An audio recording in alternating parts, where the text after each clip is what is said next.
Welcome to the fourth episode of the Indie by Design podcast, the show about game design and game designers. In each weekly Wednesday episode, we sit down with interesting people to talk about them, their work, and their outlook on games. This week's episode features Mode 7 Games, creators of Determinance, the Frozen Synapse series, and Frozen Cortex. The Indie by Design podcast is brought to you by Stace Harmon and John Robertson, writers and creators of Independent by Design, Art and Stories of Indie Game Creation, a hardback book available now from indiebydesign.net and from Amazon. This episode of the Indie by Design podcast is hosted by me, Stace Harmon. UK-based Mode 7 Games was founded by Paul Kilduff-Taylor and Ian Hardingham, and is best known for creating top-down turn-based tactical combat titles, Frozen Synapse and Frozen Synapse 2. They've also applied the turn-based strategic treatment to a futuristic sports title in the form of Frozen Cortex, and before any of that they created Determinance, a sword-fighting multiplayer title in which you fly around crossing blades and wits using one-to-one mouse movements to drive combat. In addition to developing its own titles, Mode 7 is making forays into publishing games. Tokyo 42, developed by creative partnership Smac, is the first game to be released by Mode 7 acting in a publisher capacity. Here, Paul Kilduff-Taylor talks about his creative roles as musician, writer, designer and business developer, the useful lessons of perceived failure, and how to stand out from the crowd. He begins by explaining how Mode 7 transitioned from flying sword fights to turn-based tactics. We did Determinance, and that was very much about us learning to make a game. So our lead designer, lead programmer Ian Hardingham, he'd been doing work in the Talk game engine at university, which was the engine that used to power a game called Tribes 2, which some of your older listeners may have heard of. And the company that owned that engine, Garage Games, they licensed it out. So it was one of the first sort of cheap indie engines. So we learned how to use that, what Ian did specifically, made this game that didn't do very well, but that kind of ended up being sort of mash of different ideas that didn't gel. And we came off the back of that in a situation where we were doing contract work and we really wanted to make another game. And at that point, the idea behind making another game was to kind of go, okay, we've made a game, that didn't go great. Can we make a good game? What would be involved with trying to take all of the experience we've got and all of our desire to create something and make something that is actually good, which is no small feat. So we kind of started from an idea that Ian had. He used to play a lot of a game called Laser Squad Nemesis, which was kind of evolved out of the Laser Squad and XCOM games by the Gollops. And that was a game which was kind of a very, very exciting tactical game, but had these very long setup phases. So it would take a huge amount of time if you're playing multiplayer to eventually encounter your opponent. And that was something that Ian didn't like. And there were a few other things as well to do with things like health. He'd always been frustrated with kind of units getting down to low health and sort of the meaning of that, and having a load of these pointless units. So it was taking that idea and then stripping a lot away from it was something that he'd always really wanted to do. And he was kind of looking, you know, just at his own inspiration for something that, what's a game that I really care about? Determinants was something that was almost aimed at, you know, almost an external group of people who kind of liked fighting games, and that was never sort of exactly what we wanted to do. So there you go, that's the convoluted answer. It was a combination of all of those different inspirations, both in terms of development and in terms of what we wanted to actually create. Was there something about Determinants that you thought might catch people's imaginations, something you hoped would kind of be a sort of a take-off project, commercially as well as creatively, and then you thought might lead on to other things, or was it an attempt to, I don't know, capture the market, or why was Frozen Synapse not your first game, I guess, is the underlying question. I think Determinance had its own set of influences. So one of those was Magic Carpet, with the sort of flying over a landscape, which is something that, you know, both Ian and I absolutely loved. And then there was this idea of control, the idea of the mouse being one-to-one with the sword. And control comes into Frozen Synapse as well, the fact that it's not on a grid, the fact that you can make these very fine-tuned adjustments to everything, and the player really decides what they're doing. That shared a lot of characteristics with Determinance.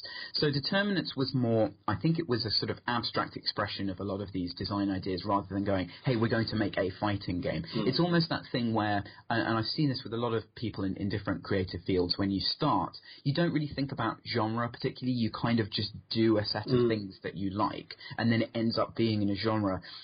Whereas when you mature a little bit, you can think, okay, I know people are going to perceive this game in this genre. What are the expectations of that audience? And that maturity sort of feeds in. Now, it's a complete balance between how much you follow your own path and how much you let that affect you. And there's pros and cons of that. But yeah, with Determinants, it was really about this thing of, what can we make? What do we want to spend time making, and what do we think people will like? And it's always juggling those three elements together. And sometimes you can't juggle them and you fall over. And yeah, so it was really sort of just about taking the resources that we had at the time and making something. And that's kind of all you can do at any point, really. Do you feel then that there are parallels between, or there are threads between Determinants and Frozen Synapse, and then the later games as well? Because you mentioned the control method and how that is an important factor in Frozen Synapse. So from an internal perspective, because this is something else I'm always interested in, that some people come to games or even an interview with a certain bias or a certain assumption about things, and they say, oh, well, like I've just done, clearly there's no connection between Determinants and Frozen Synapse. But to you internally, is that kind of a, well, actually, no, that's nonsensical? Of course there is. It's not that it's nonsensical. It's something that I very much would expect, an external person not to think about particularly, because a lot of it is, and I think that's kind of key to the whole thing, really, because a lot of it is how these ideas are perceived. So in Frozen Synapse, you've got recognizable units with guns that people will know from other games, sort of classes of guns, and there was this motivation as well to make kind of a top-down Counter-Strike. So that provided people with a way in. And it wasn't something that we necessarily set out to do it in this kind of clever, imposed way. Sort of as we were developing it, we were going, oh yeah, people know what a rocket launcher is. They know that if you shoot a wall with it, there's going to be an explosion. You know that a shotgunner is a short-range unit. So immediately you have a language there. And with Determinants, we really didn't have that. So the extent to which I'd expect someone to be able to perceive design similarities and sort of motivational similarities between the two is not very much, because we learned how to present those ideas almost between the two games. I mean, in my mind, we definitely couldn't have made one without the other. That's completely impossible. The things that we learned technically on Determinants really applied to FS, and also some of the design process. So Determinants went through a lot of iteration at the wrong time. We got sort of quite far down one track and then went right back to basics and changed the fundamental design. But Frozen Synapse, Ian very consciously decided to make sure that it was prototyped first, that he worked out the main sort of design issues first, and then progressed with that. And that process never would have come about if it wasn't a reaction to Determinants. Similarly, starting with a multiplayer game, starting with a core combat mechanic and core sort of unit interactions is something that we pretty much always do. We'll try and get that bit of the game working first. And again, that philosophically came out of our experiences with Determinants and then moving forward and trying to improve. So the two are very, very linked in my mind, but I'm always happy to see, the kind of jumps we made in terms of conveying the idea, really. And that then led you to branch out, in a sense, in that you went from Frozen Synapse being a turn-based tactical game that, as you mentioned there, has that kind of intrinsically appealing but also well understood and well established language that people do understand, gamers understand, even if they aren't explicitly aware that they understand it. There is I can look at this and assess these units, and as you mentioned, I know that this sniper guy is going to be able to shoot from one end of the map to the other so long as he's got a line of sight, and I know the shotgun guy is going to be able to get up close and personal, and that exists in people's minds, or people that have played games, I guess, that exists in their minds almost as just a second nature. But you then took that into another area that similarly would have, I would think, would have that same level of intrinsic understanding, which is and I don't know how sensitive you are to it being compared to American football these days, because I know that that side of things didn't necessarily play out as you'd expected it to. But that, again, is something that people look at and they can understand that. Yeah. Now, was there perhaps... Is the turn-based combat more of a widely appealing idea that people are willing to get into than a football game that perhaps already people think, oh, well, American football's not for me, therefore this isn't for me? Was there kind of were those two connected? Could they not be pried apart? And was that why do you think maybe the initial reaction was one of not universal appeal, I guess? Yeah, I mean, definitely. So this was an interesting one, because I kind of almost felt like it fell between the poles of Determinance and FS, in that, as you say, it was comprehensible, but it didn't hit the right notes exactly. And this is something that happens constantly to game concepts. It's a really interesting thing to go through. So Frozen Cortex kind of was our version of Blood Bowl. That's kind of how I saw it in my head. It was, we're taking this tactical thing, we're putting it in a new framework, but there are, as you say, things about that framework which are understandable, which are comprehensible and intuitive. You're trying to get a ball over a line, and you're trying not to get tackled. That's kind of obvious. But what happened was, we strayed into territory where people wanted to become very literal about it. And something that I've definitely learned in terms of how you present games is just how literal the audience is. And that's primarily because of time. So they're bombarded with things constantly, and if you see one screenshot that reminds you of something else, you'll say, oh, that's a shooter, or that's an adventure game, or you're using these kind of heuristics that you have to very quickly identify something, because that's all you can do under pressure. So we had people thinking it was an American football game, which it isn't. It's an entirely different sport. And there's a lot of different elements to it. There's sort of violent tackling. There's this very specific turn-based strategy element to it. We've had so many people who have been brave enough to kind of go, oh, I don't normally play sports games, but I like strategy, and I really got into this. But that's the kind of thing that it's very difficult to overcome that with just marketing, because you're fighting against this initial perception all the time. So yeah, that was an attempt to kind of move that on and choose another aesthetic, but ultimately, it didn't have the same level of appeal. We never really expected it to have the same level of appeal, but I don't think we also expected to be kind of fighting that most of the way along. And so, in your minds, then, was it the? Did you hope that people would take the Frozen Synapse's turn-based tactical element as the first and foremost thing that they saw when they looked at Frozen Cortex, rather than, whereas in Frozen Synapse it was combat, and in Cortex it was this sport football hybrid? Was the hope that they would take, well, I liked Frozen Synapse and I know that was a turn-based tactical game, and this is also turn-based tactical, and almost the subject matter wouldn't matter? So Ian pitched the game to me as robots playing football in a warehouse. That was his elevator pitch, and I thought that sounded great. I thought that sounded really, really interesting, and would enable us to take the things that we like about football and perhaps bring that to an audience who wasn't into sport. And again, that was successful, to some extent, but not the thing you want to do if you're going for a kind of mass appeal game. I mean, I guess I really wanted, I mentioned Blood Bowl, I really wanted that effect.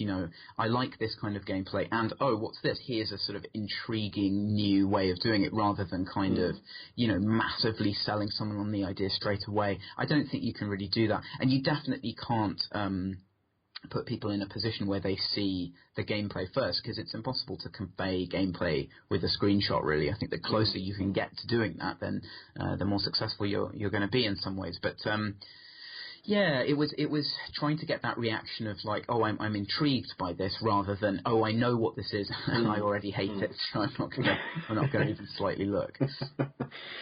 Well, and perhaps we should mention, as far as I'm aware, it's not like we talk about Frozen Cortex in this way as if it was some terrible disaster that nearly brought down the company and all the rest of it. I think it sounds to me from interviews that I've read of you in the past, and I think you did was it a GDC last year? You did a failure workshop. I mean, even that in itself is kind of the label on that is quite severe, but it's something. It was something that you tried and looked at, and I, from the sounds of it, took a great deal of lessons from, which is always useful in itself, of course. So was there then, when moving from that to deciding what you would do next, and we'll get onto the sort of the publisher side in a bit, but when you were deciding internally what you were going to create next, how much did that play a part, and how much did you again, the simple question here, I guess, is why Frozen Synapse 2? Is that, in a really basic way, is that, well, we know that Frozen Synapse worked and that people really enjoyed that, so let's go back to that and evolve it and iterate it and make it even better? Or was it just a thing of, well, Frozen Cortex didn't really work, let's kind of go back to Frozen Synapse and then see where we go from there? Which, and I say that, and I'm aware that sounds slightly, I don't know if it's patronising, but it sounds cynical, I guess, like, oh, well, let's retreat back to this thing that we know that works. But what was the kind of the thought process, and how kind of candid a conversation did you have with Ian about, well, Frozen Cortex didn't work, Frozen Synapse did? You do the math kind of thing. Yeah, so again, a combination of things. So with Cortex, it definitely didn't do what we wanted it to do, but it also, as you say, didn't sink the company. It certainly did respectable numbers, I would say, for that kind of indie game, but we wanted it to do more. And we've always been very careful about planning ahead and making sure that we have reserves in the case that, we don't hit our perfect business case for something. And that definitely came into play. We needed to use those reserves after that game. So that's kind of what that is. And I'm happy to kind of generally say it wasn't a success, but equally you have to be very careful with these things. It's not something that kind of we bet the farm on and lost. So there's that as well. So when it came to coming to choose the next game, Ian was very keen, firstly, on expanding Cortex to be, something that lived up to its potential a bit more. So he worked on the manager mode, which added, a huge number of teams, different management options, and the kind of ability to play a more traditional league. He'd wanted to steer away from that for particular design reasons. He wanted a kind of short play-through, almost roguelike style single-player mode, which we still have. But people really wanted to put, the hours into building up a team steadily, and he eventually kind of figured out a way to do that. So we came from this thing where you had the tactical game, and on top of that you had modifiable unit stats, and then on top of that you had a big meta system with all of these things kind of interacting. And that was a thing that Ian was really excited about as a structure, and he wanted a place where he could work on that structure and develop it a lot more. And the kind of idea that came about was, if we already have a combat system and we already have this entire thing that we know fundamentally works, that's the best sandbox for that kind of creative experimentation. And so FS was kind of the natural choice. Yes, definitely the idea of, we've come off the back of a game that people didn't understand as well. Shall we go back to something we know they understand? Yeah, that was definitely a factor in it, because that solves a load of problems for me in terms of trying to communicate it. But actually what it was, can we use the technology, and there's a lot of Frozen Cortex's tech in the FS2 sort of procedurally generated city, and can we have a framework to experiment with these ideas, which is a kind of permissive framework where we don't have to design a whole other game as well to go underneath them. And that really enabled us to kind of jump to a very exciting place with FS2 very quickly. And that's, I'm aware, again, as you were talking, I'm aware that talking in terms of success and failure is a very binary thing, but it's also in terms of what those two terms mean. But those two terms are incredibly subjective. So if an entirely different company, one of the big publishers, one of the big AAA developers, whoever it might be, the problem, I guess, is that they don't really talk about failures, and that's perhaps why people are more interested. And I'm sort of aware that I'm part of doing that. I don't want to bang anybody over the head with the idea of, oh, you've acknowledged that this game was a failure, so let's talk about that. But I think one of the reasons it's interesting to dissect that is because we don't see a lot of it. There isn't a lot of people, certainly outside of the indie space, who are willing to say realistically, well, this game didn't quite meet our expectations, but look what we got from it. So, and I guess, the question here, I guess, is there, do you think it would be healthier if it wasn't just smaller teams, smaller independent studios who don't perhaps have to answer to a publisher, who were willing to step out and do these kind of postmortems and do these kind of frank conversations about what worked and what didn't? Would the whole medium be healthier if other people kind of were willing to discuss that and own their failures? I suppose is part of the issue, because you don't see a lot of that. It tends just to be, well, that didn't quite work out as we wanted it to, which is sometimes a massive understatement. Do you think there should be more people just saying, hands up, that didn't quite work, sorry about that, we'll do better next time? I think it's difficult because so much of it is about your specific goals. I mean, obviously you have to make money, and Frozen Cortex didn't make as much money as we wanted it to make. And so by that metric, and that has to be the first metric, if you're running a company, unfortunately, it does boil down to that, then it's a failure. But sort of secondary to that, there are all of these other things that come through. Also with games, at the moment, we're in a sort of very fortuitous ecosystem where things continue to earn residuals, forever almost. There's always ways to kind of get a game out there once you've made it. So the sort of 20-year life cycle of a game is something that's kind of hard to factor in initially. But would it? Your question is, would it be better if everyone was frank?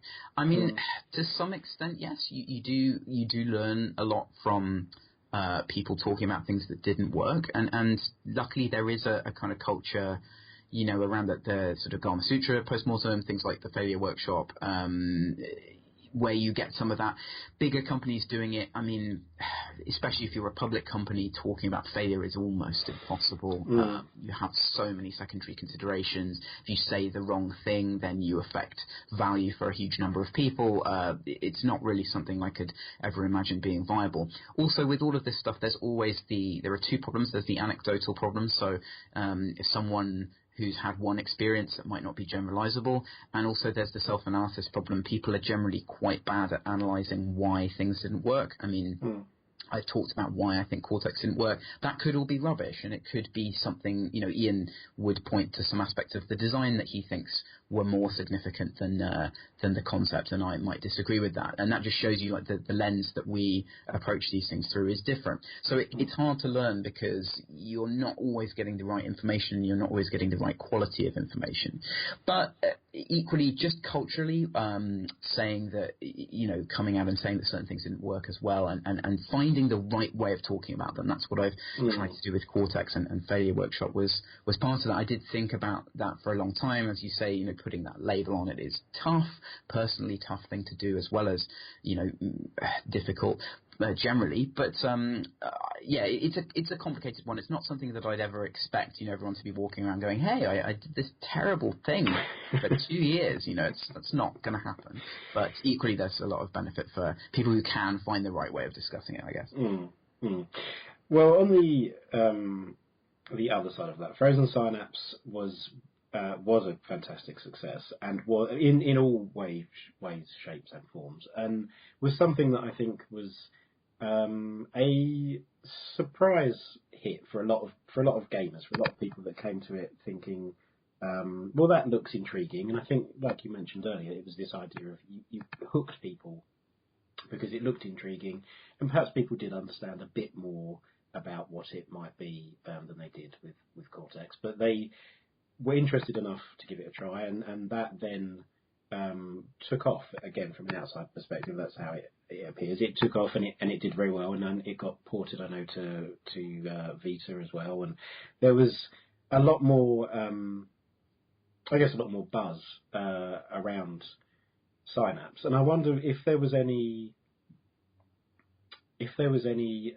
surprises in positive surprises, hopefully, but surprises in the way that it was picked up by so many people, and what you think the sort of the key element of that was, be it design or marketing or just this easily understandable thing to look at and get from gameplay videos and all the rest of it. Kind of where was the success, and yeah, were there any real surprises that came from it being a success? So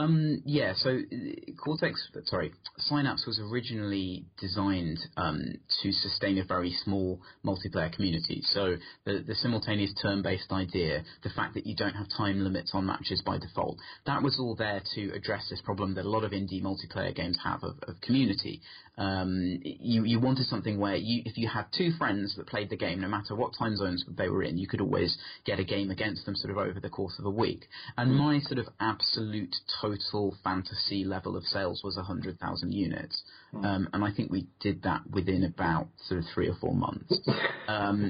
Yes, it was a complete total surprise. I remember early on in the game's development just sort of looking at it, and it was these sort of triangles with lines coming out of them on a kind of with these blocky buildings, and I just thought, no one's going to play this. This is like an ultra nerd, game that only really, really specific people will like. And I remember being worried about it.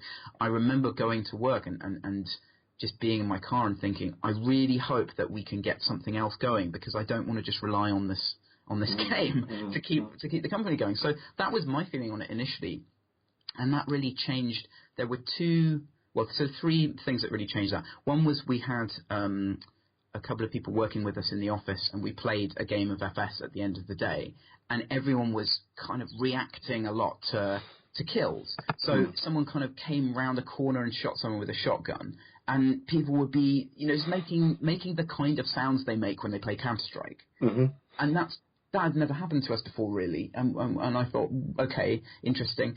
Then we took the game to a show, Nottingham Game City, and it was just in a tent in the middle of Nottingham Market Square, and people were coming in and playing it.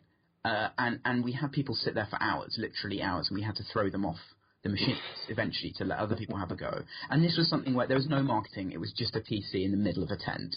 And if it can succeed in that environment, that was good. So that made me again think, okay, well, it's not just us, then other people like this, and people just off the street like it. So that's unexpected. And then finally, Kieran Gillen wrote a preview for RPS, which kind of really almost eulogized the game. It was an incredible preview.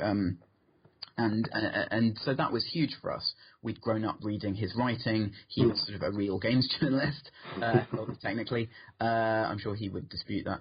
And that really sort of got it into this position where I thought it could be something potentially big. In terms of why that happened, I think a lot of it was really down to that core design and just this idea of, it's you directly planning against another person, and basically everything that happens is your fault or the other person's fault. Even if you didn't maybe get a bit of the UI right or you forgot to do something, it's still, everything is on you, and it's a very direct form of competition. And that idea is super compelling, and still a lot of games, particularly multiplayer games, kind of have to obfuscate that to make themselves accessible. They have to put luck in, or they have to soften certain things to keep you playing, and FS really doesn't, and that's really unique.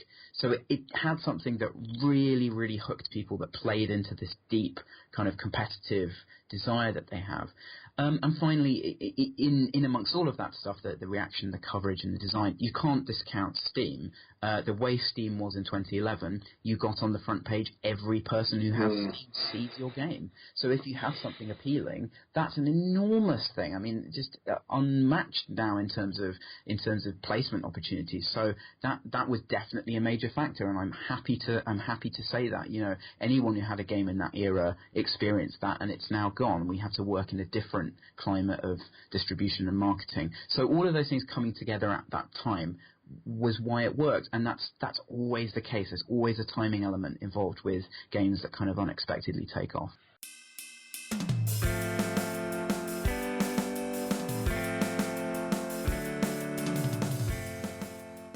Welcome to the Indie by Design podcast halftime show.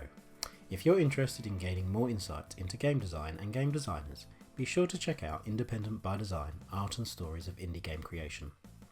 This hardback book, written by us, Stace Harmon and John Robertson, gives a peek behind the scenes of game design through original interview-based content, alongside pages of compelling artwork, concept sketches and design documents. The book features the likes of Lucas Pope, who created Papers, Please, Adriel Wallach, Train Jam founder and former satellite programmer, and Introversion Software, developers of Prison Architect, alongside many more. Go to indiebydesign.net or Amazon to get your copy. On our website, you'll also find written editorial content to enjoy and more episodes of the Indie by Design podcast. You can find us on Twitter, where we tweet as Indie by Design, and on facebook.com/independent by design. If you like what we're doing and have time to leave us a short review on iTunes or your podcast platform of choice, that will greatly help our visibility. In the second part of our discussion with Mode 7's Paul Kilduff-Taylor, we discuss growing and maintaining a community around games and the future plans of Mode 7 as both developer and publisher. Paul starts by talking about what he believes it takes to get your game noticed amidst a crowded marketplace. I think it has to start with the game. The quality level of games, both visually and in terms of design, is still continuing to go up. We were both at Rezzed recently, and I'm sure you noticed as well, just this year, it's incredibly high level of everything, including sort of very small games, perhaps even doing their first show. It's almost hard to think of anything there which was not good in some capacity, and that's very different from previous eras. I mean, certainly 10 years ago, the kind of indie games people were making were really very basic, sort of experimental projects, with sort of Pong level kind of basic games, and that's massively changed now. So in terms of what can you do to stand out, it's got to start with the game, and our experience working with Tokyo 42, which is a game that we're publishing, what's made that work is that you can show someone one screenshot and they will go, what is that? I need to have it. And you really, the level that you need to be competing on is that. When I see game pitches now that don't have final art, that don't even have a kind of representative concept, then I just think, how is anyone going to get into this? If you can show a single screenshot or a very short, 3 or 4 second bit of a moving screen, then I'm not drawn in, then you're not going to get anywhere. So you have to start from that. You have to start conveying the idea visually through that. And then beyond that, the thing that will make it work long term is depth. It's real integrity to the design, and then building on top of that to create something that's going to hold people's attention for a long time. And is going to be something that people can explore, particularly on PC. PC players really want something they can get their teeth into. They want something they can think about when they're not playing it. They want something that allows them to use their creativity in a structured way inside a kind of environment that they like being in. So if you have all of those things, if you start from a design point of view where you're going, it needs to be ambitious, it needs to be something instantly exciting, and it needs to last for a long time, then once you have that, you have to start immediately moving on to both community, so getting a group of people around the game who like it, who can give you feedback, who can start giving you that external perspective, and also to, I guess, what is broadly termed PR, and that means just finding people who have a following, who want to talk about the game, who want to see it early, who want to know about you and know about the development, and combining all of these things into your ongoing effort as you develop the game. So it's all very well saying do marketing and get your name out there and build community and so on. I've seen people try to do that with a game which doesn't have those qualities, and it's a waste of time. You have to start working on yourself, your own design, and your creative output first, and then follow that up with the structure second. So I know that kind of long-winded answer basically boils down to be good and do generally good things, but unfortunately that's where we are. And if you can't compete on that level, you're going to really struggle to make money in the current situation. You can't make money with something that's just sensible, with a project that is just something that you can do at the time. It's never going to work unless you're this tiny percentile where that happens to be a new idea that no one's done before. You have to put the time and effort in first in order to give yourself a chance. And I think that, I mean, there's nothing wrong with that, right? There's nothing wrong with the idea that if you want to succeed, then the best thing, the most important thing, and the most effective thing you can do is be good. Like that's a perfectly reasonable prerequisite to be successful. And really, I guess it shouldn't be any other way. It shouldn't be, oh, well, if so long as you hit the marketing, then that would be great, irrespective of your game. Because if we were living in that world, and maybe some people get by to a certain extent on a hype basis, and people buy into things and then realise actually afterwards, well, that was a bit rubbish. But I think that's a completely reasonable place to be at. That it's be good. That's I mean that's the starting point, and good can take many forms. You know, if you, as you mentioned, the kind of tools that we have now, if you manage to hit the right notes, even just in terms of story and character, that can forgive a lot of gameplay issues. Similarly, you know, amazing gameplay, just on a sort of very, very tactical level, can still work, or even if it doesn't have the structure around it. But I'm kind of talking in ideals here, and I don't want to ever put anyone off from making games. I think making games is something that teaches you an enormous amount, is tremendously rewarding, even if you don't get the financial reward. And the only way you can get to that point of creating something really interesting is to experiment and to have failures and to try. I think a lot of people are very scared by this climate of like, oh, you need to do marketing and you need to do all this. And I would just say don't be. Just be sensible about how you approach it, and then try and, as soon as you're ready to be ambitious, then let yourself be ambitious. Mm. Mm.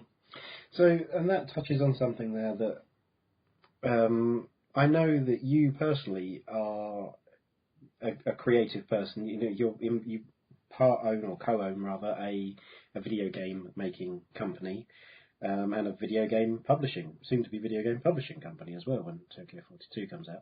But I know that you also have been making music for a long time, and that you write as well. And you've written about a number of topics, and I've been reading some of your stuff online. And so I suppose the simple question from all of that is why and how have you settled on games being the thing that primarily, it seems, and you may disagree with that, perhaps the music for you takes precedence, but primarily from an external perspective it seems that games are how you creatively express yourself within Mode 7 and with Ian as well, obviously. But why and how did you kind of settle on that being the primary form, if indeed you do feel it is the primary form, of creative expression for you personally? I think I was kind of lucky enough to grow up in an area where there were a lot of people doing creative stuff. I kind of grew up near Oxford, and Oxford has the greatest number of bands per head of population of anywhere in the UK. So it's a very music. It's a very good place. Yeah. And I grew up there, and I saw a lot of my friends who are musicians and a lot of other people. And the thing that everyone always struggled with was that side of like, how do I get anyone to pay attention to me? Kind of similar to the thing we just talked about. And there are ways that you can do that if you're a musician. You know, you can spend your whole life touring. You can do releases very rapidly. You can do all of your marketing that way. And I'd always loved games. I'd always gravitated back towards games. Whenever I needed sort of work, I would look to games. One of my first jobs was working in games retail. And combining those two things, I think, was really exciting to me, because it gave people a reason to listen to my music. It forced them to, almost. You know, if you have a game and there's music in the game, then that's the only music you're going to be listening to for that period of time. And that idea really interested me. I liked playing live, but it was never my thing, and I subsequently developed some hearing issues, which means that it's pretty difficult for me to play live. So that kind of rules out that side of me running off to have a musical career. I can't really do that. So that's kind of reinforced that decision, really, to stay within the world of soundtracks and within that stuff. I like having the framework. I find it quite hard to complete creative projects on my own. I have a personal project I've been working on that's been going on for about 4 years now, and I just can't seem to get it done. Whereas Ian is amazing at getting stuff done. He's a great producer, sort of on top of his other skills. He's a very tough taskmaster in terms of deadlines, and he's great to work with in terms of like galvanizing your stuff. And working with him was the way that I got things finished, really. And then recently, you've probably seen from my writing, and I've kind of been trying to work out what my relationship is with games, and the things games can really do and the things they can't do. And I feel very lucky to be part of an amazing community of creative people within games. I think there's some of the most healthy community around that sort of work happens in games. We worked in other industries, TV and so on, and it's just not the same. So there's a lot of things that kind of keep me within games, and just the reaction of people when they find something that they like, and they're very willing to tell you, that they like it and support you. The games audience can be very, very loyal and very good. There's a lot of bad press around game communities, but it's very important to not neglect the upside of that, which is just the phenomenal friendships and relationships I've been able to have on the basis of being part of games, really. So yeah, it's a creatively fulfilling thing for me, but it's also to do with the community and to do with how games are structured that I continue to work in games. And does soundtracking the games, does that give you a different relationship? I mean, I guess it must do by default, but does it give you a different relationship or a different perspective on sound design in games in general? Because I know, the sort of the reported stories are that things like music and even the writing, be it the story or the dialogue in games, is often something that is bolted on the end, or that's a very crude way of putting it, but it is something that happens in the later stages or the latter stages of development, that a writer is brought in, a composer is brought in. The way that your games are created, does that change because you make music? Is there any sort of interplay between the design and the composition? Could you soundtrack a game kind of cold, just coming to it, seeing what it is, and then soundtrack it, or is there kind of that intrinsic part of it? The two have to go hand in hand. What's the sort of the creative process for that side of things? So I think there is some relationship, but it wouldn't preclude me, coming into something that I hadn't worked on and soundtracking. I think that's something that's always possible. In terms of what we've done so far, I very much thought about music from the very first initial concept, and I because of my kind of creative tendencies, I tend to think of things in musically almost as I hear them, and music being part of the package. So when Ian's telling me about the concept, I immediately start thinking about the direction I could go in with that. So there is a relationship there, but it mostly sort of takes place in my brain rather than in any kind of practical sense. I mean, with stuff like Synapse, I did think about the player wanting to concentrate on this task and writing music that would be good for them to listen to while they were doing that. And as a consequence of that, I get a lot of programmers telling me that they program to my music, which is something I find really nice. So I think I managed to achieve that there. Tonally, Cortex I wanted to be more upbeat, to kind of reflect the more action side of the game, and people did respond well to that as well. So there's definitely a subtle influence in terms of the game on the music, but we do things a little bit differently. So I don't like dynamic music in games. I don't like music that responds to the action. I find that to be just... I've never heard it done in a way that I think supersedes linear music.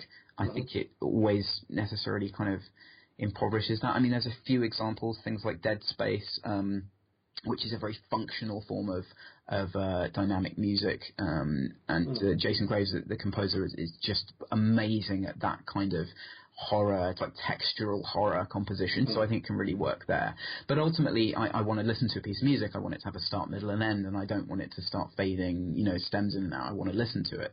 And so we're very sort of dogmatic about that, and I'll always do that.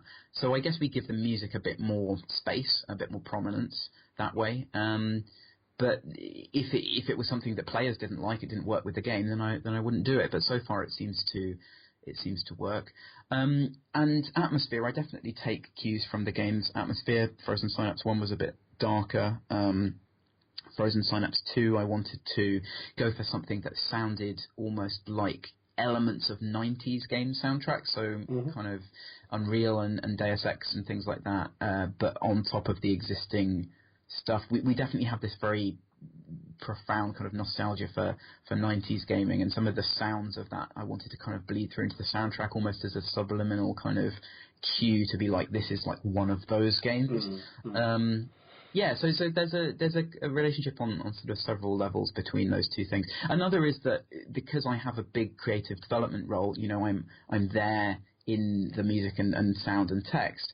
When it comes to talking about and marketing something that I've really had a hand in myself, I find that makes it a lot easier to just to go out there and present it, because it means that I have that very strong attachment to it. And that's something that definitely helps. And that's helping with our publishing side as well. You know, the fact that we've been involved with development on Tokyo 42 has helped me translate that into something I can convey to another person.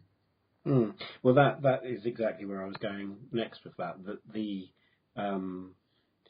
That works, I imagine, fantastically well for your own games, and when you are involved on a day-to-day basis. And then how does that translate to then publishing and just, I guess, giving a general guiding hand to somebody else who is making a game? I know you mentioned previously that it's, in some ways it's easier, or in many ways it's easier to talk about something amazing that somebody else is doing rather than talk about what you're doing and say, oh, what I'm doing is amazing, check me out. So I mean that side of things I can completely understand, that it's, you know, if you have admiration for something, it's easier to kind of sing its praises. But how does that translate, that idea of, well, this is somebody else's work, and we are well, the question, I guess, is, what do you see your role? What do you see Mode 7's role and your role on Tokyo 42? Is it kind of a straight publishing role? Is there more there? You've suggested there was kind of a sort of a development side to it as well. So what's the kind of the relationship with the Tokyo 42 guys?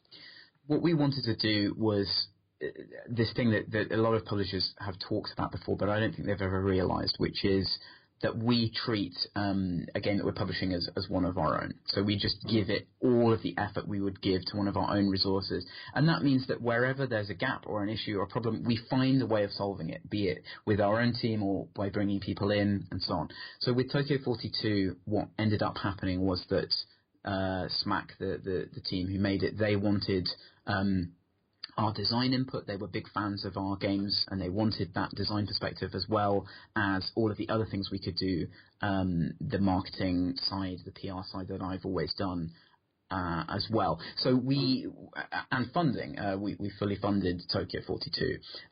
So that kind of level of very, very intense, complete involvement was not necessarily what we were expecting, but we didn't kind of set ourselves many hard expectations going in.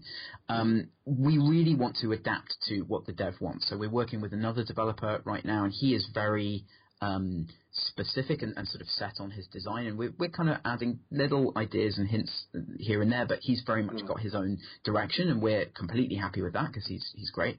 And so it's about building that relationship with them, and then seeing what works. We can only offer things that are kind of appropriate to our size and resources. If someone wants to come in and have a £2 million marketing campaign that's, you know, perfectly regionally marketed in China and so on, and we can't do that ourselves, but it might be something that we could put together with our kind of network, if the person or the developers wanted to work in that way. So ultimate flexibility is the thing that we really offer as a publisher, and also the fact that our work is out there and it's known. You know, we've talked a lot about our relationship with Smac. They've talked about it publicly. We will allow, if someone's pitching us, we let them talk to them and they can figure it out. So we're very much kind of open about the process, and differentiates us as well. In terms of talking about it, it's a double-edged thing. So if you have that development involvement, you can talk about development more. If you have some detachment, you can go, this is the greatest thing that has ever been made in this genre, and not seem ridiculous. So I like that element of it. The superlatives don't come kind of naturally when it's your own project and you're very you're very set on it, and that can be a downside sometimes. So to be liberated from that, I can say that I really truly believe Tokyo 42 is kind of one of the most interesting action games in development right now. Like, out of anything I've seen, I really honestly believe that, and that makes it easy for me to go out there and push it and keep people talking about it and present it in the right way. So the relationship between development and discussing things is quite complicated, and it has a lot of these different facets to it. That it sounds then like there's kind of almost like an incubation element to what you're doing with Smac. Perhaps not from a ground up. You kind of brought these guys in and they've worked in house and are now working on their own project. Was it that they came to you with a kind of semi-complete idea at the beginning? And they had a multiplayer prototype, which was just one level, Right. and but it was pretty fully fleshed out. I mean, it had close to final art in it, had a lot of the systems in it, had a control system in it, and they really weren't sure what they were looking for. We just met them at an event, and they turned up and they were just kind of happy to meet someone from Mode 7, and mostly talked about their Frozen Cortex leaderboard positions, and so that was kind of how that happened. And then it was just in discussion with them, chatting with them about what their ambitions were for the game, and were they going to go do single player, and they had this incredible vision of doing an open world single player, with 2 people. It's quite an amazing thing to do, and we wanted to see if that was possible. So it really kind of evolved organically, and we very quickly found that they have a very intense style of working where they work just incredibly hard, and they sort of aced every milestone we gave them. They would overmatch every single time, and that's how they wanted to do, and working in that way was kind of tremendous, really. So with all of these things, we just sort of feel our way along as we go, and try to do things in a sensible way without too many expectations of what's going to happen, and helping them shape it. So we've been involved with everything from that control system to the scope of the game, to kind of how they schedule stuff, to little bits and pieces of feedback. We're tweaking bullet hitboxes at one point. We were, just little stuff like that publishers wouldn't necessarily always be involved with, but where we can bring a bit of our experience in to just kind of make sure there's no friction between the player and that cool idea that we saw at the start. Yeah. And it's something, so it sounds different to, for example, one of the other people that we've spoken to for the podcast was Devolver Digital. And they have this, they have this great relationship with independent developers. They're very frank, very open about what they can and can't do for developers. So there's not kind of they don't try to overreach. They don't have any grand plans for world domination, but they do talk very much about their strengths and their weaknesses, and that and their relationship, that they want it to be very much, well, the developer does their thing and we will help where we can. What you have, it sounds like, is that you have that ability to then help on the design side of things, or the not even just the design, but the actual coding elements, the actual kind of nuts and bolts of, we can make these small changes that will make things more streamlined. Is that something, though, that is that a role that you could see yourselves fulfilling on more and more projects? Because I'm wondering and wary of that then taking away time from your own internally created projects. I think, well, I mean, on Tokyo 42, we haven't touched code aside from on the console side. So we work with a guy called Alex Darby, who's a very talented freelance programmer, and he's been working on the console side. But just in terms of actual code, that's all been Sean from Smac. We've tweaked design, but it's never that direct. So I just wanted to kind of clarify that. In terms, does it take time away from our own projects? I think we've always had a a style of development which kind of comes in fits and starts anyway. So there'll be a push to get to a certain place, and there'll be a period of sort of contemplation, playing the game, talking to testers, and then we'll go back into development. So we've naturally had this ebb and flow, and certainly for my role in terms of the external stuff, I've definitely had periods of downtime before where there isn't something we can talk about on the game this month. So I've filled in and done bits and pieces. And the publishing thing means I'm at max capacity constantly, which is different and can be quite hard. And also Ian has obviously taken some specific time away from FS2 to work on T42. But for him, it hasn't been sort of as much as me. So far it's kind of balanced out.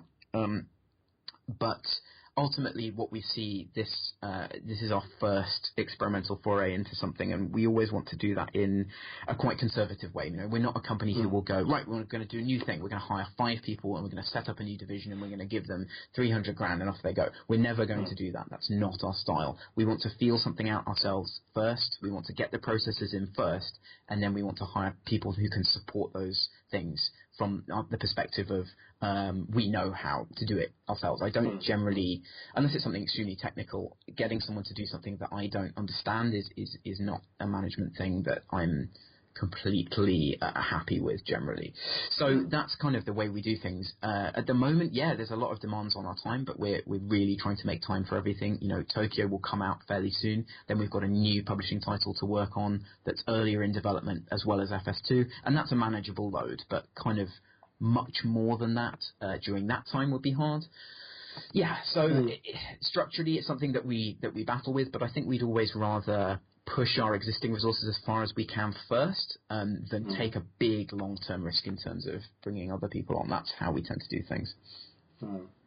That makes perfect sense. I guess you need to make sure something works before you, like you say, before you spend the money to set up a whole new section to do that thing, and then perhaps not have anything, or risk not having anything to actually work on. So it's I think it's probably just a couple of final things really. One of them is the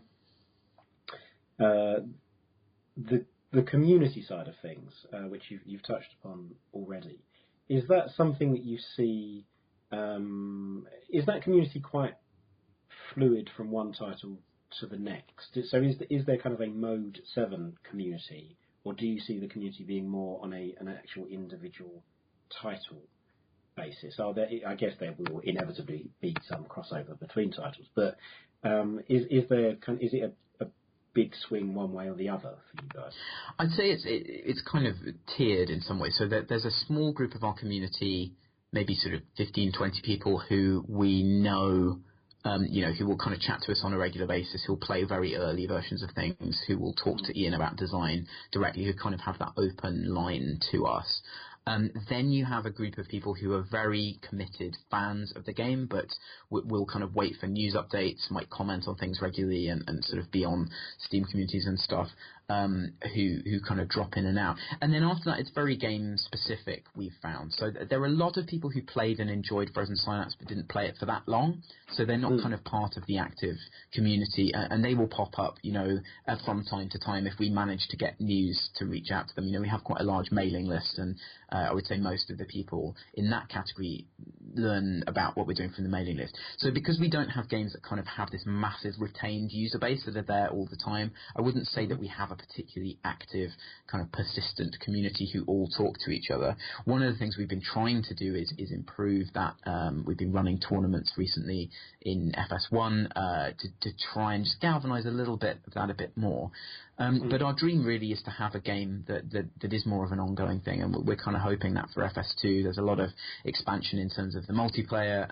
The single player is going to be something that we hope people will want to play for a long time, and potentially could be interested in updates for both sort of free and paid updates. So the idea really is to try and create that structure within a game that really facilitates that ongoing community thing, and means that we have a better sort of more consistent relationship with our players. If we have a structure that we can keep directly working on, and it makes financial sense to do that, then I think that relationship can kind of go both ways. People will start talking to us about content that they want, and we can start rolling that in. So that's my dream for FS2 really, is to take this sort of amorphous thing that we have now and really direct it somewhere.